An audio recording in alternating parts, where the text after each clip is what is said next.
वाह, एक और इंटरनेशनल ऑर्गेनाइजेशन का रिपोर्ट इंडिया को बदनाम करने के लिए। मैं बात कर रहा हूं इंटरनेशनल लेबर ऑर्गेनाइजेशन का इंडिया एम्प्लॉयमेंट रिपोर्ट 2024, जिसमें कुछ शॉकिंग डिटेल्स आए हैं।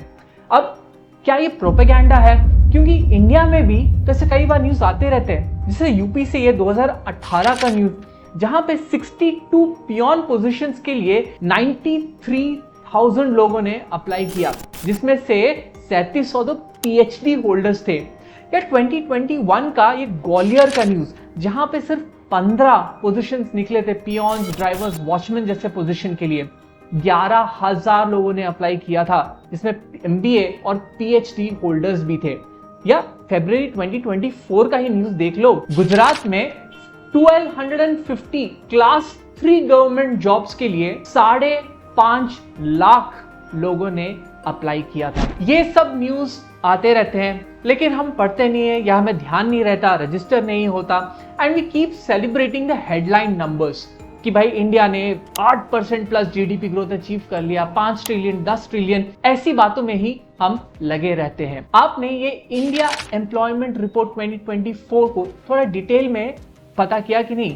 कोई बात नहीं अगर नहीं किया तो, क्योंकि everything that you should know about this in the next 3 minutes. क्योंकि अगर कुछ इंटरेस्टिंग बिजनेस और इकोनॉमिक न्यूज है तो इस चैनल पे है, so that you stay informed and you stay ahead. चलो यार, पॉलिटिक्स को थोड़ा सा साइड में रख के purely based on numbers headlines को डिकोड करते हैं। What's the unemployment? इंडिया का जो ओवरऑल अनएम्प्लॉयमेंट 2022 में पहुंचा 4.1%, बट वो इतना इंपॉर्टेंट नहीं है। इंपॉर्टेंट ये है कि 2012 के बाद से इंडिया में जो अनएम्प्लॉयमेंट है वो शूट अप कर गया। 2019 में तो 5.8% अनएम्प्लॉयमेंट पहुंच गया था। बट ऐसा हुआ क्यों? क्योंकि 2000 के बाद से इंडिया में जो नंबर ऑफ लेबर्स वो तो काफी सब्सटैंशियली बढ़ गया, बट इंडिया में उतने जॉब्स ही क्रिएट नहीं हुए इतने लोगों को एम्प्लॉयमेंट देने के लिए।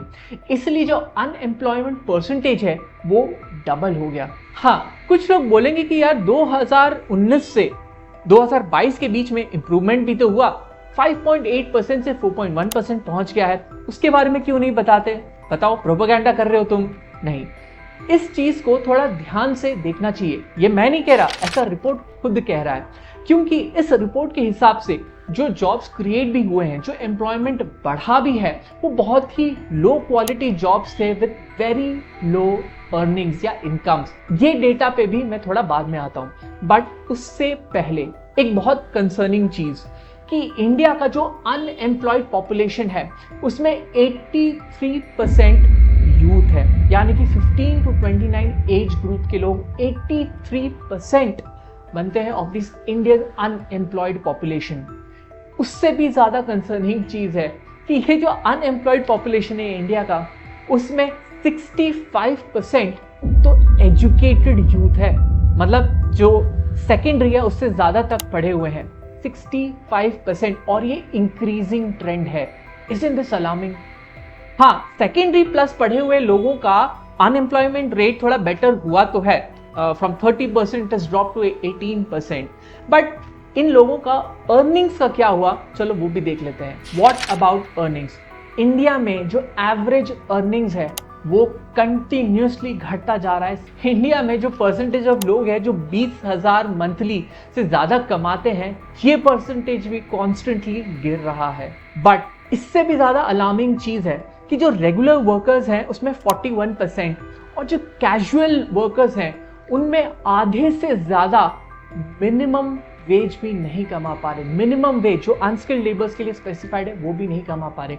एग्रीकल्चर में तो 75% लोग, और कंस्ट्रक्शन इंडस्ट्री में 70% ऑफ कैजुअल लेबर्स को मिनिमम वेज भी नहीं मिल रहा, इवन 2022। आगे बढ़ने से पहले एक डिस्क्लेमर, ये वीडियो कोई पॉलिटिकल वीडियो नहीं है, कोई pro BJP anti BJP, pro Modi anti Modi, ये सब करने के लिए नहीं है। But as informed and updated professionals हमें ये स्टैटिस्टिक्स मोटा मोटी पता होनी चाहिए, क्योंकि ऐसा करना is not only the object of this video but also of this entire channel, which is to build an informed and smarter community of corporate professionals.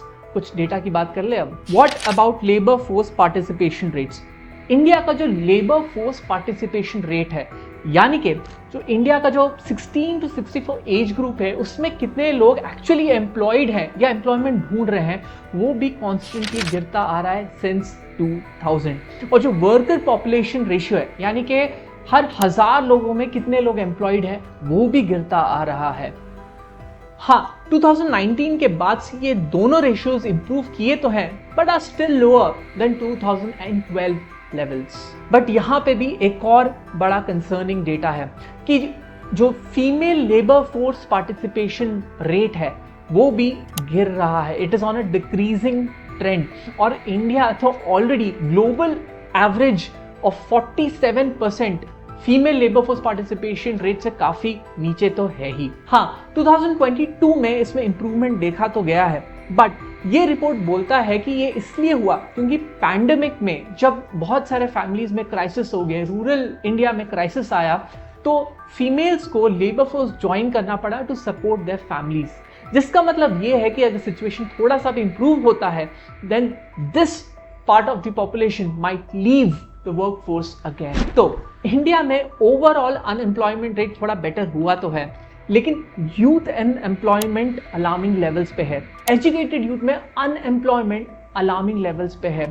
Labour force participation rate घट रहा है। Difference between male and female earnings घट रहा है। लोगों का average monthly earnings घट रहा है।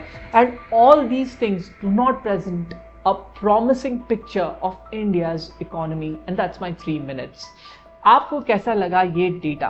कमेंट्स में अपना ओपिनियन जरूर शेयर करिए। और हाँ, अगर आपको जानना है कि आर्टिकल 370 हटाने के बाद जम्मू एंड कश्मीर का इकोनॉमी कैसे परफॉर्म कर रहा है, again purely based on numbers, no politics, तो ये रहा मेरा वीडियो। C you later.